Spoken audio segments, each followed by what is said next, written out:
Hey guys, ఎలా ఉన్నారు? ఇండియాకి నెక్స్ట్ పిఎం ఎవరు? యాక్చువల్లీ నేను ఈ టాపిక్ మీద వీడియో చేద్దామని కాస్త రీసెర్చ్ మొదలు పెట్టాను. నార్మల్గా అయితే రాహుల్ గాంధీ, అమిత్ షా లేదా యోగి ఆదిత్యనాథ్ పేర్లు ఎక్కువగా కనిపిస్తాయి అనుకున్నా. అయితే వీళ్ళ పేరులతో పాటు ఇంకో పేరు కూడా నాకు కంటపడింది. ఆ పేరు రాఘవ్ చెడ్డా. ఆమ్ ఆద్మీ పార్టీ తరపున ఎంపీగా గెలిచిన రాఘవ్ చెడ్డా మన దేశంలో అతి కొద్ది మంది ఎడ్యుకేటెడ్ పొలిటీషియన్స్ లో ఒకరు.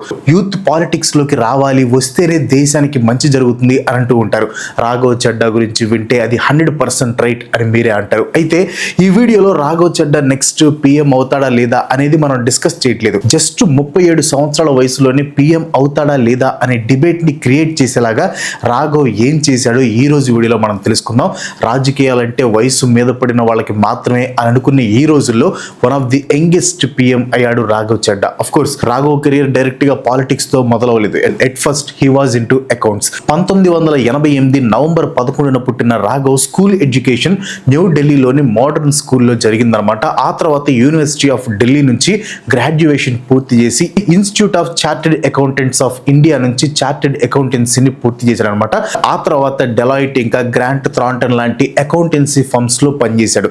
ఇదంతా ఎందుకు చెప్తున్నానంటే రీసెంట్ గా బీహార్ లో ఒక గ్యాంగ్స్టర్, మళ్ళీ నార్మల్ గ్యాంగ్స్టర్ కాదు, మర్డర్ కేసులో అరెస్ట్ అయ్యి జైల్లో ఉన్న అతను డైరెక్ట్ గా అసెంబ్లీలోకి వచ్చి ఎమ్మెల్యేగా ప్రమాణ స్వీకారం చేశాడు. సో అలాంటి లీడర్స్ ఉన్న మన ఇండియాలో రాఘవ్ చెడ్డా లాంటి చదువుకున్న లీడర్స్ కూడా ఉన్నారు అని మీకు చెప్పడానికి అతని క్వాలిఫికేషన్స్ అన్ని చెప్పాను. ఇంకా రాఘవ్ చెడ్డా పొలిటికల్ కెరియర్ విషయానికి వస్తే ఆమ్ ఆద్మీ పార్టీ స్థాపించినప్పటి నుంచే రాఘవ్ ఆ పార్టీలో మెంబర్గా ఉన్నాడు అనమాట. ఆమ్ ఆద్మీ పార్టీకి టీవీ ఫేస్ గా తనని తాను ఎస్టాబ్లిష్ చేసుకుని చిన్న వయసులోనే ఆమ్ ఆద్మీ పార్టీకి నేషనల్ స్పోక్స్ పర్సన్ అయ్యాడు రాఘవ్. ఫిబ్రవరి 2020లో ఢిల్లీ లెజిస్లేటివ్ అసెంబ్లీ ఎలక్షన్స్ లో బీజేపీ క్యాండిడేట్ ఆర్పి సింగ్ మీద గెలిచాడు. ఆ తర్వాత 2022లో రాఘవ్ ని రాజ్యసభ మెంబర్ గా నామినేట్ చేసింది Aam Aadmi party with a 6-year term starting from 2022. 33 ఏళ్లకే రాజ్యసభలో అడుగుపెట్టి యంగెస్ట్ రాజ్యసభ ఎంపీగా హిస్టరీ క్రియేట్ చేశాడు రాఘవ్ చెడ్డా. అయితే జస్ట్ హిస్టరీ క్రియేట్ చేయడానికి రాఘవ్ రాజ్యసభలో అడుగు పెట్టలేదు. తనకి ఛాన్స్ దొరికిన ప్రతిసారి రాఘవ్ గవర్నమెంట్ ని కొన్ని వ్యాలిడ్ క్వశ్చన్స్ అడుగుతూ మిగతా లీడర్స్ రైస్ చేయని కొన్ని ఇష్యూస్ ని రైస్ చేస్తూ వస్తున్నాడు. అండ్ నేను ఈ వీడియో చేయడానికి మెయిన్ రీజన్ అదే. ఫస్ట్ వన్ వచ్చేసి బ్లాకింగ్ ఇన్కమింగ్ కాల్స్. మీ అందరికి ఒక క్వశ్చన్, డ్యూయల్ సిమ్ వాడుతూ అవసరం లేకపోయినా సెకండ్ సిమ్ కి ఎంతమంది రీఛార్జ్ చేపిస్తున్నారు? నాకు తెలిసి ఆల్మోస్ట్ అందరూ చేపిస్తూనే ఉంటారు, ఇంక్లూడింగ్ మీ. యాక్చువల్లీ మనం చేపించట్లేదు, టెలికాం ఇండస్ట్రీస్ మనతో బలవంతంగా చేపిస్తున్నాయి. ఒకప్పుడు అంటే బిఫోర్ 2016 ఎలా ఉండేదంటే మీరు రీఛార్జ్ చేసుకోకపోయినా మీకు ఇన్కమింగ్ కాల్స్ వచ్చేవి. యాక్చువల్లీ ఆ టైంలో మిస్డ్ కాల్స్ కి చాలా వాల్యూ ఉండేది. మిస్డ్ కాల్ అంటే కాల్ లిఫ్ట్ చేయకపోతే కనిపించే మిస్డ్ కాల్ కాదు, ఇంటెన్షనల్ మిస్డ్ కాల్. ఎస్, అప్పట్లో ఇంటెన్షనల్ గా మిస్డ్ కాల్స్ ఇచ్చేవాళ్ళు అనమాట. ఎందుకంటే అందరి దగ్గర బ్యాలెన్స్ ఉండేది కాదు. మా రైటర్ ఉన్నాడు, వాడిచ్చే మిస్డ్ కాల్స్ ఎంత ఫాస్ట్ గా ఉంటాయంటే world's fastest missed call record వాడికి ఇచ్చేయచ్చు అనమాట. సో మ్యాటర్ ఏంటంటే అప్పట్లో మీ సెల్లో బ్యాలెన్స్ లేకపోయినా ఇన్కమింగ్ కాల్స్ అనేవి వచ్చేవి. కానీ ఇప్పుడు బ్యాలెన్స్ వ్యాలిడిటీ అయిపోతే అవుట్ గోయింగ్ తో పాటు ఇన్కమింగ్ కాల్స్ కూడా ఆగిపోతున్నాయి. ఇంకా దారుణమైన విషయం ఏంటంటే ఒక 3 నెలలు రీఛార్జ్ చేసుకోకపోతే మన నెంబర్ డీయాక్టివేట్ చేసి వేరే వాళ్ళకి ఇస్తున్నారు. దీన్ని ఎవరు సీరియస్ గా తీసుకోవట్లేదు, కానీ టెలికాం కంపెనీస్ మనల్ని బ్లాక్మెయిల్ చేసి రీఛార్జ్లు చేపిస్తున్నాయి. రాఘవ్ చెడ్డా ఈ ఇష్యూని రైస్ చేశారనమాట. 1 month రీఛార్జ్ అంటే మినిమం ఒక 300 రూపీస్ ఉంటుంది. డబ్బున్న వాళ్ళకి ఇది పెద్ద అమౌంట్ కాదేమో, కానీ పేదవాళ్ళకి, మిడిల్ క్లాస్ వాళ్ళకి ఇది పెద్ద అమౌంట్. అవసరం లేకపోయినా కూడా ఎమర్జెన్సీస్ కోసం, ఓటీపీస్ కోసం, జాబ్ అప్డేట్స్ కోసం తప్పనిసరిగా రీఛార్జ్లు చేయించుకోవాల్సి వస్తుంది. వీళ్ళలో కొంతమంది అయితే స్మార్ట్ ఫోన్స్ కూడా యూజ్ చేయరు, అయినా కూడా వాళ్ళు డేటా రీఛార్జ్ చేయించుకోవాల్సి వస్తుంది. పూర్ పీపుల్ మీద, మిడిల్ క్లాస్ వాళ్ళ మీద పడుతున్న ఈ అనవసరమైన భారాన్ని రైస్ చేశాడు. ఈ రీఛార్జ్ల వల్ల టెలికాం ఇండస్ట్రీస్ లాభపడుతున్నాయి, కానీ మనకి ఎటువంటి లాభం లేదు. టాప్ పొజిషన్ లోకి వెళ్ళాలి, ఎక్కువ లాభం చూడాలి అని టెలికాం ఇండస్ట్రీస్ ఇలా ప్రతి నెల రీఛార్జ్ల భారం మన మీద వేస్తూ మన రక్తం పిండేస్తున్నాయి. మనలో కూడా చాలా మందికి ఈ బాధ తెలుసు, బట్ వాయిస్ రైస్ చేసే అంత పెద్ద బాధ కాదు అని లైట్ తీసుకుంటున్నాం. కానీ రాఘవ్ చెడ్డా మాత్రం దీని వల్ల జరుగుతున్న నష్టం గురించి వాయిస్ రైస్ చేశాడు. ఇలాంటి యూస్ఫుల్ స్టఫ్ మిస్ అవ్వకుండా చూడాలనుకుంటే వెంటనే మన ఛానల్ని సబ్స్క్రైబ్ చేసుకొని పక్కన ఉన్న గంట సింబల్ కూడా యాక్టివేట్ చేయండి. నెక్స్ట్ వచ్చేసి టోల్ ట్యాక్స్. టోల్ ట్యాక్స్ దండగా గవర్నమెంట్ మనల్ని దోచుకుంటుంది అని నేను అన్నాం. రోడ్స్ అండ్ హైవేస్ని వాడుకుంటున్నాం కాబట్టి మనం టోల్ ట్యాక్స్ కట్టాలి. కానీ గుంటలుండే రోడ్స్కి, ట్రాఫిక్ జామ్స్ అయ్యే హైవేస్కి అతిగా టోల్ ట్యాక్స్ కట్టడం అవసరమా చెప్పండి? టోల్ ట్యాక్స్ పేరుతో జనాల్ని లీగల్గా లూట్ చేస్తున్నారని రాఘవ్ చడ్డా పార్లమెంట్లో టోల్ ట్యాక్స్కి సంబంధించి కొన్ని పాయింట్స్ రైజ్ చేశారనమాట. రాఘవ్ చెప్పేది ఏంటంటే, ఆల్రెడీ జిఎస్టీ, వెహికల్ ట్యాక్స్ అని, రోడ్ ట్యాక్స్, ఇన్కమ్ ట్యాక్స్, ఇలా రకరకాల ట్యాక్స్లు తట్టుకొని వెహికల్స్ కొంటాం. వీటిల్లో రోడ్ ట్యాక్స్ అనేది దేనికో తెలుసా? గవర్నమెంట్ రోడ్స్ని క్లీన్గా మెయింటైన్ చేయడం కోసం, ప్లస్ పెట్రోల్, డీజిల్ కొట్టించుకుంటున్నప్పుడు వాటికి కూడా వివిధ రకాల ట్యాక్స్లు కడతాం. వీటితో పాటు రోడ్ సెస్, ఇన్ఫ్రాస్ట్రక్చర్ సెస్ కూడా కడతాం. ఇన్ని ట్యాక్స్లు కట్టి హైవేస్ ఎక్కిన తర్వాత టోల్ ట్యాక్స్ అని, ఇంకో ట్యాక్స్ ని మన దగ్గర వసూలు చేస్తారు. సరే, టోల్ ట్యాక్స్ కి గవర్నమెంట్ కి ఏవో కారణాలు ఉంటాయి, ఇక అది తప్పదు. మరి ఇన్ని ట్యాక్స్లు కట్టి అదనంగా టోల్ ట్యాక్స్ కూడా కడుతున్నప్పుడు మెయింటెనెన్స్ అనేది ఎలా ఉండాలి? రోడ్లు మెయింటెనెన్స్ అనేది మన ఇండియాలో ఎలా ఉందో నేను ఆల్రెడీ ఒక డీటెయిల్డ్ వీడియో చేశాను, కావాలంటే చూడండి.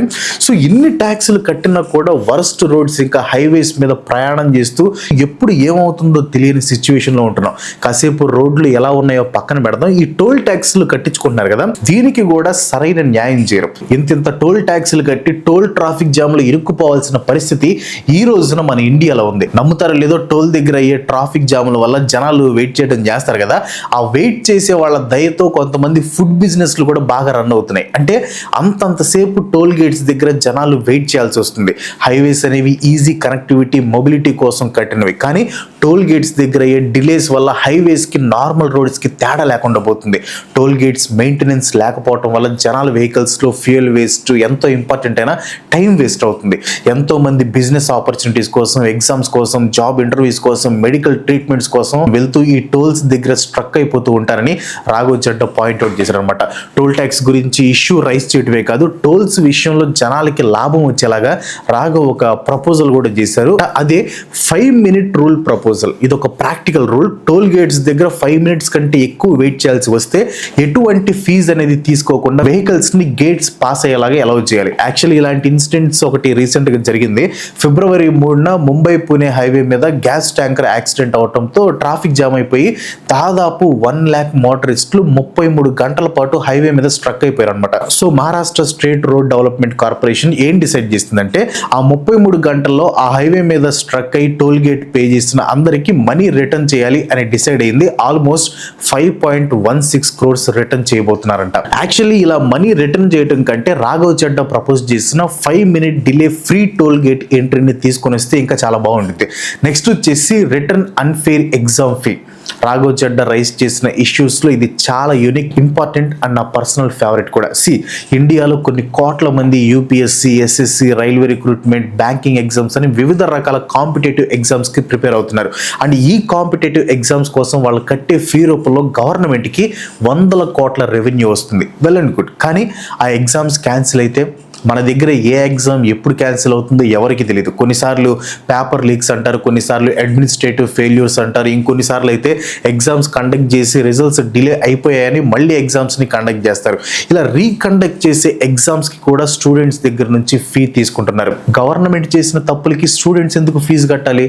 ఒక ఎగ్జామ్ క్యాన్సిల్ అయితే స్టూడెంట్స్ అప్లికేషన్ ఫీతో పాటు కోచింగ్ ఫీ అని, ట్రావెలింగ్ ఎక్స్పెన్సెస్ అని, అకామిడేషన్తో పాటు నెలల కొద్ది స్టూడెంట్స్ టైం వేస్ట్ అవుతుంది. సో రాఘవ్ చడ్డా చెప్పేది ఏంటంటే, సిస్టమ్ ఫెయిల్యూర్స్ వల్ల ఎగ్జామ్స్ క్యాన్సిల్ అయినా లేదా రాసిన ఎగ్జామ్స్ ని రద్దు చేసిన స్టూడెంట్స్ కట్టిన ఎగ్జామ్ ఫీ అనేది వాళ్ళకి తిరిగి ఇచ్చేయాలి. ఇది జస్ట్ ఒక రిఫండ్ డిమాండ్ కాదు. ఇలా చేయటం వల్ల కష్టపడి ప్రిపేర్ అయ్యే ఆస్పిరెంట్స్ కి ఫెయిర్నెస్, అకౌంటబిలిటీ అండ్ రెస్పెక్ట్ ఇచ్చినట్లు అవుతుంది. వాళ్ళు పడే కష్టానికి వాల్యూ ఇచ్చినట్లు అవుతుంది. మీకు కూడా ఈ పాయింట్ వ్యాలిడ్ అనిపిస్తే వీడియోకి ఒక లైక్ కొట్టి మీ ఫ్రెండ్స్ అండ్ ఫ్యామిలీకి షేర్ చేయండి. నెక్స్ట్ వచ్చేసి హిడెన్ బ్యాంకింగ్ ఛార్జెస్. నిజంగా ఈ రాఘవ్ చడ్డా రైజ్ చేసే ఇష్యూస్ అన్ని మిడిల్ క్లాస్ వాళ్ళ కోసం, పూర్ పీపుల్ కోసమే అనిపిస్తుంది. ఎందుకంటే ఇతను రైజ్ చేసే ప్రతి ఇష్యూకి మనం కనెక్ట్ అవుతాం. ఎలా అయితే టెలికాం ఇండస్ట్రీస్ మన దగ్గర నుంచి అవసరం లేకపోయినా రీఛార్జ్లు అని చెప్పి డబ్బులు కొట్టేస్తున్నాయో, కొంచెం అటు ఇటుగా బ్యాంకులు కూడా ఇదే చేస్తున్నాయి అనమాట. మెయింటెనెన్స్ అని, మినిమం బ్యాలెన్స్ ఛార్జెస్ అని, ఏటీఎం ఛార్జెస్ అని, ఇలా వెరైటీ ఛార్జెస్ బ్యాంకులో ఉండే కాస్త డబ్బులని మాయం చేస్తున్నారు. రాఘవ్ చడ్డా చెప్పిన దాని ప్రకారం ఫైనాన్షియల్ ఇయర్ 2021 నుంచి 2025 వరకు 11 బ్యాంకులు దాదాపు 8,932 కోట్ల రూపాయలని జనాల దగ్గర నుంచి కలెక్ట్ చేశాయి. All in the name of non maintenance of minimum average balance. దారుణం కదా. అసలు బ్యాంక్స్ లో మినిమం బ్యాలెన్స్ లేని వాళ్ళ దగ్గర నుంచి పెనాల్టీస్ రూపంలో డబ్బులు వసూలు చేయటం ఎంతవరకు న్యాయం చెప్పండి. ఆ డబ్బులే ఉంటే వాడు మినిమం బ్యాలెన్స్ ఎందుకు మెయింటైన్ చేయడు? మీరేంటో మీ విధానాలు ఏంటో ఇప్పటికి నాకు అర్థం అవరో బాబు. నెక్స్ట్ వచ్చేసి right to recall. If voters can hire they should be able to fire. మనకి మంచి చేస్తారు, దేశాన్ని బాగు చేస్తారని మనం ఓట్లు వేసి రిప్రజెంటేటివ్స్ ని గెలిపిస్తాం. ఒక రకంగా చెప్పాలంటే మన మంచి కోసం రాజ్యాంగం మనకి ఇచ్చిన ఓట్ అనే పవర్ తో ఎమ్మెల్యేస్ కి ఎంపీస్ కి జాబ్లు ఇస్తున్నాం. సో అలా జాబ్స్ ఇచ్చే మనకి వాళ్ళని జాబ్స్ నుంచి తీసేసే పవర్ కూడా ఉంటే ఎలా ఉంటుంది? ఇదే రాఘవ్ చెడ్డా రైస్ చేసిన ఒక ఇంపార్టెంట్ ఇష్యూ అనమాట. ఒక ఎమ్మెల్యే లేదా ఎంపీని తమకి మంచి చేస్తాడు అని గెలిపించిన జనాలకి ఆ ఎమ్మెల్యే లేదా ఎంపీ సరిగ్గా పని చేయకపోతే వాళ్ళని పదవి నుంచి తొలగించే పవర్ ప్రజలకి రావాలి అనేది చెడ్డా డిమాండ్ అనమాట. దీన్నే రైట్ టు రీకాల్ అంటారు. నార్మల్ గా అయితే ఒక ఎమ్మెల్యే లేదా ఎంపీ పనితీరు నచ్చలేదంటే ఆ వ్యక్తిని పవర్ నుంచి తప్పించడానికి 5 సంవత్సరాలు వెయిట్ చేసి ఎలక్షన్స్ వచ్చాక వేరే వాళ్ళకి ఓటు వేస్తారు. కానీ ఈ రైట్ టు రీకాల్ లో 5 years వెయిట్ చేయాల్సిన పని ఉండదు. ఎప్పుడు కావాలంటే అప్పుడు పదవిలో నుంచి దింపేయచ్చు. ఈ రైట్ టు రీకాల్ పద్ధతిని యుఎస్, స్విట్జర్లాండ్, వెనజువేలా, తైవాన్, కెనడా లాంటి దేశాలు పాటిస్తాయి. అఫ్ కోర్స్ ఫుల్ లెవెల్లో కాదు, బట్ కొన్ని లెవెల్స్ లో పాటిస్తాయి. అండ్ ఇండియాలో కూడా ఈ రైట్ టు రీకాల్ అనేది కొత్తదేం కాదు. ఇండియాలో local government levels like sarpanch, corporator, mayor లాంటి పదవులకి రైట్ టు రీకాల్ అనే ఐడియాని అప్లై చేస్తూ ఉంటారు. బట్ ఇన్ఫాక్ట్ కాన్స్టిట్యూంట్ అసెంబ్లీ టైంలో కూడా ఈ రైట్ టు రీకాల్ ని మన పొలిటికల్ సిస్టమ్ లో యాడ్ చేయాలి అని చూశారు. కానీ దీన్ని మంచి చేయడం కోసం కంటే స్వార్థం కోసం యూజ్ చేసి పొలిటికల్ రైవలరీస్ ని పెంచుకుంటారనే ఉద్దేశంతో రైట్ టు రీకాల్ ని పక్కన పెట్టారనమాట. అయితే రాఘవ్ చెడ్డా రైట్ టు రీకాల్ ని ఇండియాలో ఎమ్మెల్యేస్ ఇంకా ఎంపీస్ కి కూడా అప్లై అయ్యేలా చేయాలని ప్రపోజ్ చేశాడు. But with some safety measures. Right to recall ని అమలు చేయడం అంత ఈజీ కాదు కాబట్టి కాన్స్టిట్యూంట్ అసెంబ్లీ దాన్ని పక్కన పెట్టింది. కానీ కొన్ని సేఫ్టీ మెజర్స్ తో దీన్ని అమలు చేయొచ్చు. ఆ సేఫ్టీ మెజర్స్ ఏంటో చెప్తాను చూడండి. ముందుగా ఒక థ్రెషోల్డ్ ని సెట్ చేయాలి. దీని అర్థం ఏంటంటే ఏదో కొంతమంది ఓటర్స్ కోపంగా ఉన్నారు కదా అని రీకాల్ ఎలక్షన్స్ ని అమలు చేయకూడదు. ఏ కాన్స్టిట్యుయెన్సీలో అయితే రైట్ టు రీకాల్ ని అప్లై చేయాలి అనుకుంటున్నారో ఆ కాన్స్టిట్యుయెన్సీలో ఉన్న 35 to 40% registered voters right to recall ని డిమాండ్ చేస్తూ ఒక పిటిషన్ ని సైన్ చేయాలి. ఇలా చేస్తే ఏమవుతుందంటే అపోజిషన్ వాళ్ళు తమ స్వార్థం కోసం పవర్ లో ఉన్న వ్యక్తిని కిందకి దింపే పనులు చేయడానికి కుదరదు. 35 to 40% అనేది హై బార్. సో అంతమంది కలిసి ఒక వ్యక్తిని తమ మంచిని పక్కన పెట్టి రాజకీయ నాయకుడి స్వార్థం కోసం పిటిషన్ సైన్ చేసే ఛాన్స్ ఉండదు. నెక్స్ట్ వచ్చేసి కూలింగ్ పీరియడ్ అనమాట. ఇప్పుడు ఒక పొలిటీషియన్ ఎమ్మెల్యేగా లేదా ఎంపీగా గెలిచిన తర్వాత అతనికి 18 months కూలింగ్ పీరియడ్ ఇవ్వాలి. అంటే ఇతను తనని తాను ప్రూవ్ చేసుకోవడానికి 18 నెలలు టైం ఇవ్వాలి. ఈ 18 నెలల తర్వాత అతని పనితీరు నచ్చకపోతే అప్పుడు రైట్ టు రీకాల్ ని అమలు చేయాలి. ఇది చాలా వరకు కరెక్ట్. ఎందుకంటే ఒక ఎమ్మెల్యేకి లేదా ఎంపీకి తన కాన్స్టిట్యూషన్ ని అర్థం చేసుకొని గ్రిప్ తెచ్చుకొని పని చేయడానికి, ప్రాజెక్ట్స్ స్టార్ట్ చేయడానికి కొంత టైం పడుతుంది. కాబట్టి 18 నెలలు టైం ఇవ్వడం అనేది బెటర్ ఆప్షన్. నెక్స్ట్ ప్రపోజ్ చేసిన సేఫ్టీ మెజర్ వచ్చేసి clear grounds. Right to recall అంటే చాలా మంది మిస్అండర్స్టాండ్ చేసుకునే అవకాశం ఉంది. ఇప్పుడు మీకు ఒక పొలిటీషియన్ నచ్చలేదు, సో అతన్ని పదవుల నుంచి దించేయాలంటే కుదరదు. రీకాల్ అనేది అప్లై అవ్వాలంటే ఆ పొలిటీషియన్ మిస్కండక్ట్, ఫ్రాడ్, కరప్షన్ చేసినట్లు ప్రూవ్ అయి ఉండాలి, లేదా తన డ్యూటీని నెగ్లెక్ట్ చేశాడు అని ప్రూవ్ అవ్వాలి. అప్పుడే రైట్ టు రీకాల్ అనేది అప్లై అవుతుంది. ఇంకా లాస్ట్ గా ఫైనల్ వచ్చేసి ఫైనల్ టెస్ట్. స్టార్టింగ్ లో చెప్పిన థ్రెషోల్డ్ కి 35 to 40% ఓటర్స్ కావాలి. కానీ రీకాల్ ఎలక్షన్ కండక్ట్ చేయాలంటే ఖచ్చితంగా కాన్స్టిట్యుయెన్సీలో రిజిస్టర్ అయిన 50% మంది ఓటర్లు సపోర్ట్ చేసి పార్టిసిపేట్ చేయాలి. సో ఇవి సేఫ్టీ మెజర్స్ అనమాట. ఒక రకంగా చూసుకుంటే రాఘవ్ చెడ్డా ప్రపోజ్ చేసిన ఈ రైట్ టు రీకాల్ ఇప్పుడు మనకి చాలా అవసరం. మనందరం మీ పార్టీ వేస్ట్ అంటే మీ పార్టీ వేస్ట్ అని కొట్టుకుంటున్నాం, కానీ మనకి మన దేశానికి ఎవడు బాగు చేస్తాడు అనేది ఆలోచించట్లేదు. సో ఒక్కసారి ఈ రైట్ టు రీకాల్ అనేది అమల్లోకి వస్తే మేబీ మనం మన గురించి, దేశం గురించి ఆలోచించడం మొదలు పెడతామేమో. నెక్స్ట్ వచ్చేసి ఎలక్టోరల్ ట్రాన్స్పరెన్సీ. మన దేశంలో రేషన్ తీసుకోవాలనుకున్న, గవర్నమెంట్ స్కీమ్స్ తీసుకోవాలనుకున్న, ఆఖరికి పెన్షన్ తీసుకోవాలనుకున్నా కూడా బయోమెట్రిక్ వెరిఫికేషన్ అనేది ఫాలో అవ్వాలి. అంటే మీ ఫింగర్ ప్రింట్ వేయాలి. వీటన్నిటికీ ఫింగర్ ప్రింట్స్ తో ఐడెంటిఫికేషన్ చేస్తున్నప్పుడు most powerful and most useful అయిన ఓటింగ్ కి మాత్రం బయోమెట్రిక్స్ ని ఎందుకు యూజ్ చేయట్లేదని రాఘవ్ చెడ్డా పార్లమెంట్ లో క్వశ్చన్ చేశారనమాట. ఒక్కసారి ఆలోచించండి. ఫింగర్ ప్రింట్ తో పోలింగ్ బూత్స్ ఏర్పాటు చేసి ఎలక్షన్స్ ని కండక్ట్ చేస్తే అసలు ఈ ఓట్ చోరీలు, బోగస్ ఓట్లు ఎందుకు వస్తాయి? డెమోక్రసీ యొక్క బలం ట్రాన్స్పరెన్సీ మీద, ట్రస్ట్ మీద డిపెండ్ అయి ఉంటుంది. కానీ కానీ ఆ ట్రాన్స్పరెన్సీ అండ్ ట్రస్ట్ ఎంత దారుణంగా ఉన్నాయో ఓట్ చోరీ ఇష్యూతో అందరికి అర్థమైంది. ఓట్ చోరీ జరిగిందో లేదో అనేది పక్కన పెడదాం. రాఘవ్ చడ్డా సజెస్ట్ చేసినట్లు బయోమెట్రిక్ ఓటింగ్ ని తీసుకొని వస్తే ఎటువంటి హెడ్ ఎక్ ఉండదు. రూమ్ ఫ్రెషనర్స్ ని స్ప్రే చేయడానికి టెక్నాలజీ యూజ్ చేస్తున్న ఈ రోజుల్లో ఓటింగ్ కోసం టెక్నాలజీని యూజ్ చేయడం పెద్ద కష్టం కాదు. కానీ అంత ట్రాన్స్పరెన్సీ ఉంటే మన పాలిటీషియన్స్ ఆటలు సాగవు కదా. నెక్స్ట్ వచ్చేసి budget for middle class. Actually ఇది రాఘవ్ చడ్డా సపరేట్ గా రైస్ చేయాల్సిన అవసరం లేదు. నిర్మలా సీతారామన్ గారు ప్రవేశపెట్టిన ఏ బడ్జెట్ కూడా మిడిల్ క్లాస్ ఫ్రెండ్లీగా ఉండదు అనుకోండి. అయితే రాఘవ్ చడ్డా రైస్ చేసిన విధానం, అతను రైస్ చేసిన పాయింట్స్ ఒకసారి గమనిస్తే మనకి జరిగే నష్టం ఏంటో మనకు క్లియర్ గా అర్థమవుతుంది. For the first time in India's history corporate tax కంటే పర్సనల్ ఇన్కమ్ ట్యాక్స్ ఎక్కువ కలెక్ట్ అయింది. అంటే మిడిల్ క్లాస్ మీద ప్రెషర్ ఎక్కువైపోతుంది అని రాఘవ్ పాయింట్ అవుట్ చేశాడు. ఒక పక్క ఇన్కమ్ ట్యాక్స్ కట్టించుకుంటూనే ఇంకో పక్క సేవింగ్స్ ఇంకా ఇన్వెస్ట్మెంట్స్ మీద కూడా ట్యాక్స్ వేస్తున్నారు. సో ఇలా చేయటం వల్ల మిడిల్ క్లాస్ వాళ్ళకి సేవింగ్స్ మీద ఆశలు పోయాయి. అట్లీస్ట్ మిడిల్ క్లాస్ వాళ్ళ సేవింగ్స్ మీదనే జాలి చూపాలని రాఘవ్ చడ్డా గవర్నమెంట్ ని రిక్వెస్ట్ చేశారనమాట. సో ఇవి రాఘవ్ చడ్డా రైస్ చేస్తున్న వేరియస్ ఇష్యూస్. చాలా వరకు ఇవన్నీ సింపుల్ ప్రాబ్లమ్స్ లాగా అనిపిస్తాయి, కానీ ఇవే మన మీద ఎక్కువ భారంగా మారిపోతున్నాయి అనే విషయం ఎవరు పట్టించుకోవట్లేదు. బట్ రాఘవ్ చడ్డా వీటిని రైస్ చేసి అందరి దృష్టిలో పడ్డాడు. అతను సీఎం అవుతాడా లేదా పిఎం అవుతాడా అనే డిబేట్ ఇప్పుడు అనవసరం, ఎందుకంటే అతనికి ఇంకా చాలా టైం ఉంది.